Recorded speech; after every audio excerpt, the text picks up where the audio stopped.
SmackDown Recap qui s'est tenu dans la nuit du samedi, pas du tout. SmackDown Recap, on l'a refait, 1, 2, 3. SmackDown Recap qui s'est tenu dans la nuit du vendredi 16 août 2024 au samedi 17 août 2024 depuis Orlando en Floride. Il y a eu plein de petits catcheurs d'NXT qui étaient là. Les champions NXT, ils étaient là, ils faisaient coucou. Et Titus O'Neil était là aussi. Je me suis dit, tiens, Titus O'Neil, il est à NXT. Non. On est à Orlando, on en profite. Il n'y a pas eu d'interaction entre des catcheurs de NXT et des catcheurs de WWE. Mais il y avait cet épisode qui était particulièrement attendu puisque le gros chien, Roman Reigns, le chef de la tribu originelle selon lui, et selon son t-shirt et selon tout ce que scandent les gens, était de retour une deuxième semaine consécutive. La grande question est, est-ce que Roman Reigns va s'exprimer avec la parole ou avec les poings? Qu'allaient faire les scénaristes de SmackDown pour nous faire prolonger cette histoire le plus longtemps possible? C'était la grande question. Il y avait quand même quelques petits combats annoncés qui étaient pas trop mal non plus sur le papier, donc on va découvrir un petit peu tout ça, et on va avancer avec un premier segment très débattu sur les réseaux sociaux. Alors là, soit vous avez adoré, soit vous avez détesté la cérémonie de remise de titre de Nia Jax en tant que championne WWE Women, organisée et orchestrée par Tiffany Stratton, qui a mis du rose de partout, des ballons, des licornes, et aussi nos beaux compères les Pretty Deadly qui vont enfin faire leur High School Musical. Là on va découvrir. Voici l'arrivée de Nia Jax. Alors ils ont recyclé le trône de Baron Corbin de l'époque, un trône qu'on n'est plus obligé de porter, on le fait rouler désormais. Avant les mecs ils le portaient le trône, là avec Nia Jax ils ont dit non, on met des roulettes, on va faire rouler le trône. Nia Jax de blanc vêtue avec cette couronne, elle a un flot de zinzin. J'ai trouvé qu'il y avait vraiment une espèce de truc qui se dégageait en termes de personnalité, etc. Elle a passé un step-up, elle vient vraiment régner sur cette division, et ce segment, il a clairement été là pour poser un premier petit litige entre Tiffany Stratton et Nia Jax. On sent que l'histoire, le développement de l'histoire va amener à ce que Tiffany Stratton tente son cash-in sur Nia Jax. Est-ce qu'on va faire tourner Tiffany Stratton babyface? On le découvrira. Parce qu'elle change pas grand-chose en termes d'attitude. Mais Nia Jax, quand elle voit toute la célébration, tous les décors, tout ça, elle se dit c'est quand même un peu rose. C'est quand même un peu trop fifi. Moi, je suis plus dans la destruction d'habitude. Donc, qu'est-ce que c'est que ce bordel? Elle demande, en revanche, à toutes les personnes présentes, voilà, de s'agenouiller devant elle, puisqu'elle est reine. Donc, on va avoir les Pretty Deadly qui vont s'agenouiller devant Nia Jax. Il n'y a pas besoin de demander beaucoup plus. Mais par contre, on va demander à Tiffany Stratton de s'agenouiller. Mais Tiffany Stratton ne va pas le faire. Elle va plutôt botter en touche et laisser les Pretty Deadly chanter un petit truc à la gloire de Nia Jax. Et ils sont partis en mode Broadway. Ils sont partis en mode comédie musicale. Ça a duré une petite minute. La synchro entre les deux était pas fondamentalement folle, mais on s'est dit, what the fuck, qu'est-ce qu'on est en train de regarder? Ça m'a pas dérangé jusque-là, ça va. On se doutait qu'il allait y avoir un gros happening à ce segment, et c'est pas l'happening que j'attendais. Je m'attendais plus à voir Bayley faire un redébarqué pour pouvoir casser la gueule à tout le monde.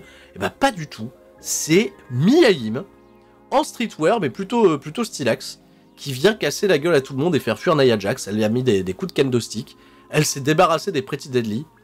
Et elle vient se positionner dans la course au titre comme première challengeuse à Nia Jax. La réaction, je pense qu'elle était un petit peu timide de la part du public pour Mia Yim, malheureusement. Je m'attendais plutôt à voir Bayley dans cette situation-là, mais bref. Si c'est pas buildé pour un weekly, il faut que ça soit buildé au moins pour Bash in Berlin. Parce que je te dis, l'angle est quand même colossal, quoi. C'est quand même gros. Bon, on les reverra un petit peu plus tard de ce fait. Et on a Naomi et les Bianca Belair et Jet Cargill qui réagissent à ça depuis les backstage. Alors je sais pas pourquoi ils ont mis Naomi et Jet Cargill. Bon, elles ont le droit de s'habiller en noir, mais c'est quand même, tu vois, un code couleur qui est plutôt réservé pour les heels d'habitude. Elles participeront pas au show d'aujourd'hui, Jet Cargill et Naomi. Elles sont, Jet Cargill et Bianca Belair. Elles sont juste là pour regarder depuis les vestiaires et commenter la situation. Naomi les rejoint. Naomi, elle va être en action. Elle va affronter Blair Davenport. Ça les lie dans le programme avec Blair Davenport, les championnes par équipe, etc., etc. Donc en fait, on se souhaite bonne chance. Et il y a Carmelo Hayes qui est passé leur faire un petit coucou. Parce que Carmelo Hayes, il a un combat prévu contre Andrade. Le match avait été hypé la semaine précédente. Un excellent combat qui va durer près de 10 minutes avec une coupure publicitaire. Mais il y a vraiment une chimie qui est très intéressante entre les deux. Carmelo Hayes, il soigne énormément son arrogance. Il soigne énormément son look. Il lui donne en plus la petite victoire de Weasel, la petite victoire de Renard des Surfaces qui vient faire un blocage des jambes là, sur une tentative de Rana, roll-up, contré, etc. Très très bien. Et, tiens, c'est pas con ce que dit Roi Soleil dans le chat, parce que là, c'est quoi, la 3e fois qu'ils s'affrontent? En fait, oui, Triple H nous donnerait un best of 5 ou un best of 7 entre les deux. Ça m'irait très bien, en fait, ça les fait patienter dans le bas de la carte, étant donné que peut-être l'aboutissement pour eux, c'est le championnat des États-Unis, et le championnat des États-Unis, c'est LA Knight, qui pour l'instant est en programme avec Santos Escobar. On verra qui débarquera derrière. Carmelo Hayes, Andrade, ils sont en train de builder du momentum pour aller en sens, peut-être aller chercher LA Knight, mais un peu plus tard. On découvrira très bien où ça nous mènera, mais belle victoire de Carmelo Hayes, très intéressant, c'est l'aftermatch, où Andrade il reconnaît sa défaite, mais Carmelo Hayes il fait que de le chambrer. Tu sais, il est tout le temps là, il est tactile avec lui, t'as vu, je t'ai battu et tout, alors que Andrade il était ok avec ça, il a dit ok. Tellement l'autre la vénère, paf, ils sont partis en bagarre. Ils sont partis en bagarre, service de sécurité bien plus efficace celui de SmackDown que celui de Monday Night Raw, parce que là, le service de sécurité, les arbitres, les agents, ils n'hésitent pas à aller prendre les mecs par les bras pour les retenir, pour pas qu'ils se frappent. Alors que Bronson Reed, on le laisse faire. Très bizarre. Ça sera buildé, bien entendu, pour les semaines à venir. Petit plan sur la Bloodline. Alors, cette semaine, la Bloodline, on a eu un petit plan déjà de Solo Sikoa qui fait son arrivée à l'arène. Il est juste avec Tama Tonga. Genre Tangaloa, blessé suite à la semaine dernière. Jacob Fatou aux oubliettes, depuis la blessure au pied. Donc, Solo Sikoa, il a plus que Tama Tonga avec lui. Il a encore le Hula Fala. Il fait comprendre que si Roman Reigns, il veut le Hula Fala, il va falloir venir lui chercher dans le ring. Genre, il se montre un petit peu vaillant par rapport à l'histoire, Solo Sikoa, ok. Mais il a plus qu'un seul mec qui fait son backup. On verra bien. Blair Davenport contre Naomi. Alors, un peu moins de 7 minutes de match. Naomi, elle est à domicile. Elle est à Orlando. WWE, depuis que Vince McMahon n'est plus au pouvoir, je suis assez content parce que ils ont tendance à nous voir faire gagner les babyface chez eux. Ben là, pas du tout. Dans un match qui a très peu de 8, avec en plus de ça une Naomi, la pauvre, qui est très gênée par sa tenue. Elle est tout le temps en train de remettre sa tenue en place parce qu'elle a toujours peur qu'il y ait un truc qui se fasse la malle. Blair Davenport va remporter la victoire avec vraiment très peu de 8 parce que ça a été quand même une grosse domination globale de Naomi. Et il a fallu juste 2 moves, à savoir un stomp dans un coin, pas forcément très joli, et une espèce de kamigoye ou de coup de pied qu'elle a mis. C'était pas très visuel, peut-être pas très bien filmé. Le compte de 3 a surpris même le public. Blair Davenport remporte le match clean et bat Naomi. Bon, ça crédibilise Blair Davenport dans l'acte qu'ils sont en train de monter avec Ayla Dawn, Alba Fire. Et j'ai trouvé que c'était assez sévère pour Naomi, qui est ancienne challengeuse au titre, de perdre aussi. Elle se fait facilement, et en plus chez elle. Bon, un peu dommage. Il y aurait pu y avoir une autre écriture, un truc, je sais pas, quitte à faire perdre Naomi, l'humilier un petit peu plus, avec une Blair Davenport qui se montre vraiment cruelle vis-à-vis d'elle. En fait, le match s'est terminé, Blair Davenport a gagné, ils sont vite passés à la suite. C'est un peu dommage, il n'y a pas une excellente chimie entre les deux d'ailleurs. Un match qui avait été annoncé la semaine dernière, c'est Grayson Waller qui dans un instant va aller affronter Kevin Owens. Grayson Waller, il est encore en train de se plaindre auprès d'Austin Theory d'avoir forcé la main de Nick Aldis pour pouvoir monter ce match-là. Mais il commence à balancer plein de mauvais termes sur Kevin Owens, et Kevin Owens se pointe à ce moment-là. C'est un peu rigolo parce que Kevin Owens va aller dans le sens de Grayson Waller. En effet, je mérite pas d'avoir un title shot, mon win-loss record il est dégueulasse, etc. Et je suis qu'une merde, tu peux me battre, en plus de ça on va se voir dans le ring. En fait, il se dévalue volontairement Kevin Owens pour provoquer Grayson Waller. Il veut dire ok, vas-y, continue ta connerie et tout. J'ai trouvé que c'était très bien, et peut-être dans le sens de ce qu'on entrevoit vis-à-vis de Kevin Owens, dans son côté un peu, tu sais, j'ai plus rien à perdre. Ça peut être bien pour la suite. Ils vont aller s'affronter. On a eu un chouette clip pour nous remémorer la mémoire de Monsieur Afa Anoa'i, qui nous a malheureusement quitté à l'âge de 81 ans. Le papa, alors pas papa de Roman Reigns. Le papa de Roman Reigns, c'est Sika qui nous a quitté un petit peu plus tôt dans l'année, à 79 ans, il me semble. Afa, c'était vraiment le patriarche de la dynastie des Anoa'i. C'était vraiment l'immense maillon d'une chaîne des Wild Samoans à l'époque, et qui a entraîné énormément de gens. Il a été vraiment une espèce de pierre angulaire du catch samoan et de son centre de formation, la WXW C4, qui était sa promotion dans laquelle il était. Ça a été très solide pour lui, et formé, entraîné par Peter Maivia et par le père de The Rock également, avec qui il s'est beaucoup entraîné à l'époque. Quelqu'un de très important. Là, la famille samoane perd vraiment son patriarche. Si tu devais dire un original Tribal Chief, clairement tu mets Afa Anoa'i très haut. Ah, c'est vraiment un grand monsieur qui nous quitte, hein. C'est grosse déchirure, et justement les Samoa aujourd'hui ils sont sous les feux de la rampe côté WWE, donc c'est quand même pas banal. Le match entre Kevin Owens et Grayson Waller. va être un bon petit match de catch plutôt fun, plutôt drôle. Ça va durer 5 minutes en revanche, c'est assez court. Grayson Waller va prendre un stunner en tentant d'aller porter son finish sur Kevin Owens. Il se prend un stunner, mais Kevin Owens, chose très intéressante que j'ai trouvé dans ce combat, qui met vraiment les pierres à l'édifice pour le storytelling par la suite, il remporte le match avec la pop-up powerbomb, à l'ancienne. À l'ancienne. Tu sais, le Kevin Owens un petit peu ravagé, un peu moins babyface. C'est bien d'avoir mis la pop-up powerbomb, et pire que ça, il veut aller mettre la powerbomb sur les prongs derrière. Il veut aller la faire, tu vois, celle qui a blessé John Cena, tout ça à l'époque. Austin Theory vient faire le save. Et là, comme il y a une situation de 2v1, Cody Rhodes vient faire le save. Il ramène des chaises, hop, il se débarrasse de Grayson Waller et de Austin Theory. Plan incroyable de WWE. Dommage que le public et pas, ni les commentateurs ont pas suffisamment insisté là-dessus, mais moi ça m'a pas échappé. Cody Rhodes, il tourne le dos à Kevin Owens qui avait toujours la chaise dans la main. Il a pris le temps de regarder la chaise, Kevin Owens, mais il l'a repoussé. Il a ramassé en revanche la ceinture de Cody avant de lui remettre. Il l'a regardé longuement. Surveille bien tes arrières, Cody Rhodes, parce que Kevin Owens, vraiment le seul truc qui me pose problème par rapport à ce programme, c'est qu'il reste que deux épisodes de SmackDown, pour construire la dynamique avant le match. En 2 semaines, il peut se passer beaucoup de choses. Mais pour l'instant, on a juste mis des petites épices, des petits trucs. Mais on part vraiment sur un Kevin Owens, chance au titre, ça peut le faire vriller. Attention, tu sais pas à qui t'as donné un title shot aussi facilement, mon cher Cody. J'aime bien, j'aime beaucoup. Petit segment filmé, production hollywoodienne de Santos Escobar au restaurant avec Legado del Fantasma. Santos Escobar, si, voilà, je l'avais pas dit la semaine dernière, mais il a développé cette catchphrase pour se foutre de la gueule de LA Knight. Il est positionné en tant que challenger au titre de LA Knight. Il fait vivre l'héritage du fantôme.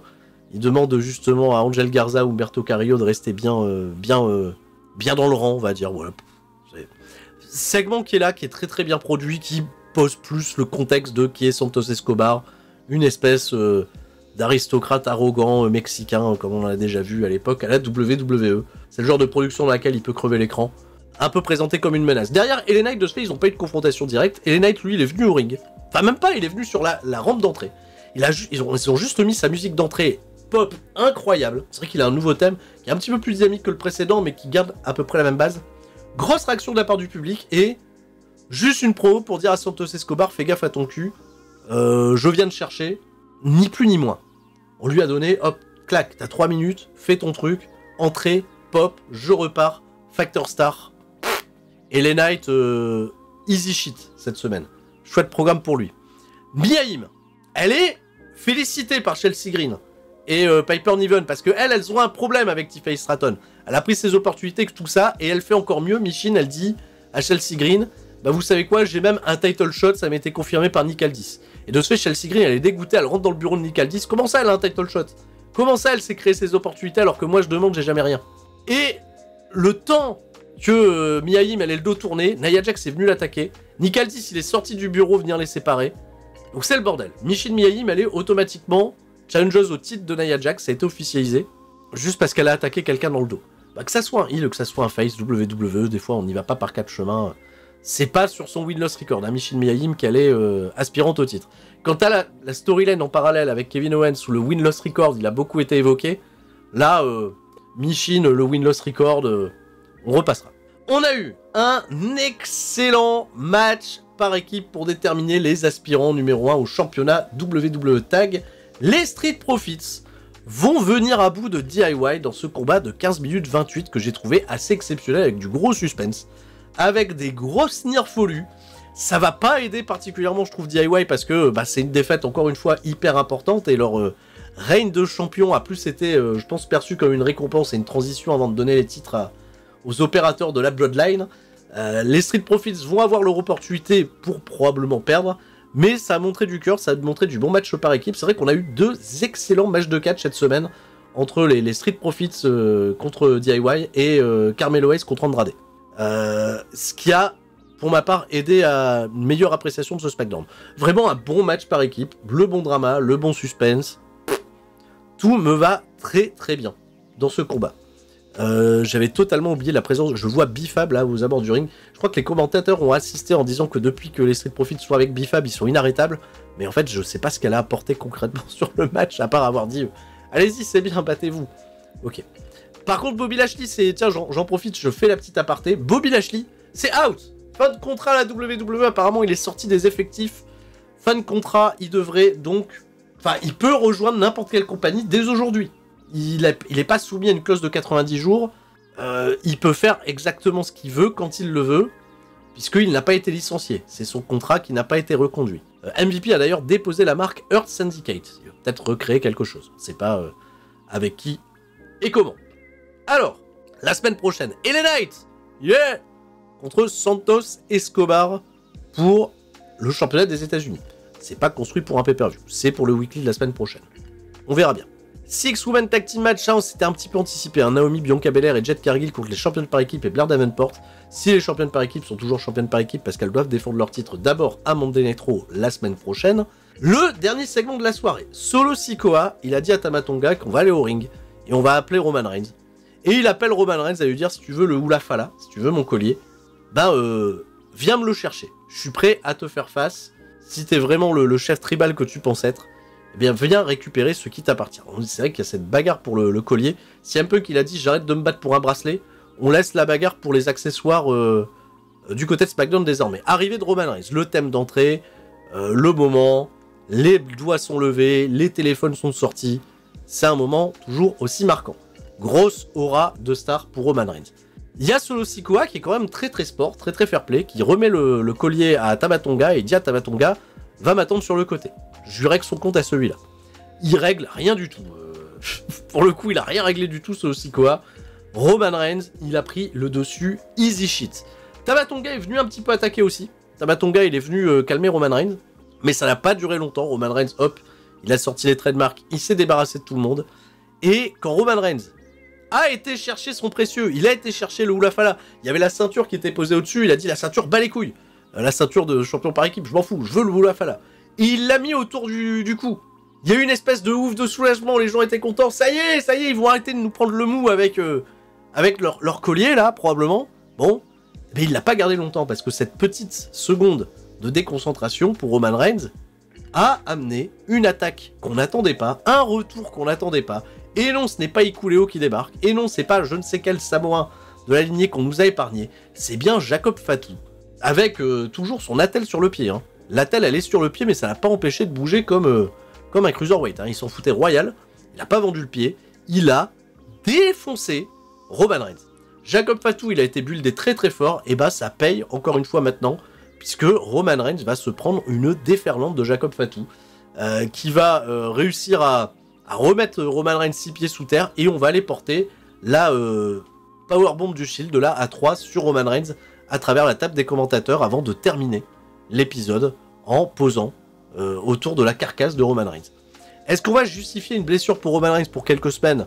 Je sais pas trop, parce que l'attaque était violente sans être non plus peut-être insurmontable. Roman Reigns l'a très bien vendu.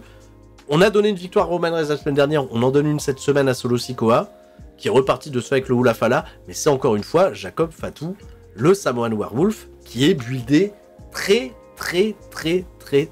fort. Très fort. Et Roman Reigns, on l'a toujours pas entendu. On ne sait pas ce qui se passe, on n'a pas de nouvelles de Jay, on n'a pas de nouvelles de Jimmy, par rapport à son entourage, on n'a pas de nouvelles de Paul Heyman. Solo Sikoa, il a laissé sous-entendre hein, que celui qui a le collier contrôle la Bloodline. Si c'est Roman Reigns qui a le collier, ok, c'est Roman Reigns qui est le chef tribal, mais il a pas le collier, c'est moi qui ai le collier. S'il veut le collier, il faut qu'il me le prenne. Donc, quand même cette histoire collier, tout ça, bon. J'ai trouvé le dernier segment intéressant, il était bien produit, il était bien fait, il a rééquilibré le tir. Il a encore une fois montré Jacob Fatu plus fort que tout le monde, c'est ça qui m'étonne toujours autant et je sais pas où ils veulent aller avec ça. C'est un épisode de SmackDown que j'ai surtout apprécié pour la qualité de ces deux matchs de catch principaux, le championnat par équipe, enfin le match pour déterminer les aspirants au titre par équipe et Carmelo Hayes contre Andrade. Roman Reigns n'a toujours pas parlé, ils prennent leur temps, je sais pas s'il sera annoncé pour l'épisode de la semaine prochaine, est-ce qu'ils vont lui donner du temps off? On verra bien. Les Survivor Series, c'est en novembre, donc oui, quelque part, on a le temps. Il y a Bad Blood qui devra arriver aussi, donc est-ce qu'ils vont pas teaser plutôt quelque chose pour Bad Blood? Est-ce qu'ils vont donner Roman Reigns contre Solo Sikoa ou contre Jacob Fatu des Machine Berlin? Ça, j'ai des doutes, je pense pas qu'ils vont faire ça. je suis curieux, je suis comme vous, j'attendrai et on découvrira. C'est tout pour cette review assez brève, assez rapide de SmackDown. Pas beaucoup de choses à rajouter. Pensez évidemment à Afa Anoa'i et restez forts. Bonne semaine à tous et on se retrouve la semaine prochaine pour les prochains recaps. Ciao, bye bye.